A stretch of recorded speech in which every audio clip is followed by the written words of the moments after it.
ರೈತರ ಹೆಸರಿನಲ್ಲಿ ಕೋಟಿ ಕೋಟಿ ಲೂಟಿ ಮಾಡಿದ ಸಿಬ್ಬಂದಿಗಳು.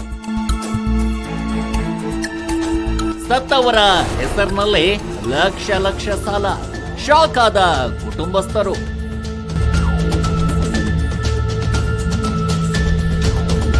ನೂರಾರು ರೈತರ ಹೆಸರಿನಲ್ಲಿ ಹೆಚ್ಚುವರಿ ಸಾಲ. ಮೃತ ರೈತರ ಹೆಸರಿನಲ್ಲಿ ಸಾಲ ತೋರಿಸಿ ಹಣ ಲೂಟಿ. ಬಾಗಲಕೋಟೆ ಜಿಲ್ಲೆಯ ಬೇಳಗಿ ತಾಲೂಕಿನ ನಾಗರಾಳ ಪ್ರಾಥಮಿಕ ಕೃಷಿ ಪತ್ತಿನ ಸಹಕಾರಿ ಸಂಘದಲ್ಲಿ ಘಟನೆ. ಪಿಕೆಪಿಎಸ್ ಸಿಬ್ಬಂದಿಗಳ ವಿರುದ್ಧ ರೈತರ ಗಂಭೀರ ಆರೋಪ. ರೈತರ ಸಾಲವನ್ನೇ ದುರುಪಯೋಗ ಮಾಡಿಕೊಂಡ ನಾಗರಾಳ ಪ್ರಾಥಮಿಕ ಕೃಷಿ ಪತ್ತಿನ ಸಹಕಾರಿ ಸಂಘ.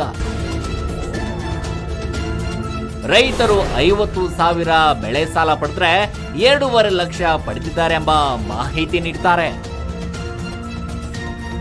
ಅತಿ ಶೀಘ್ರದಲ್ಲೇ ವೀಕ್ಷಿಸಿ ಉದಯ ಲೋಕ ಟಿವಿಯಲ್ಲಿ. ರೈತರ ಹೆಸರಿನಲ್ಲಿ ಕೋಟಿ ಕೋಟಿ ಲೂಟಿ ಮಾಡಿದ ಸಿಬ್ಬಂದಿಗಳು.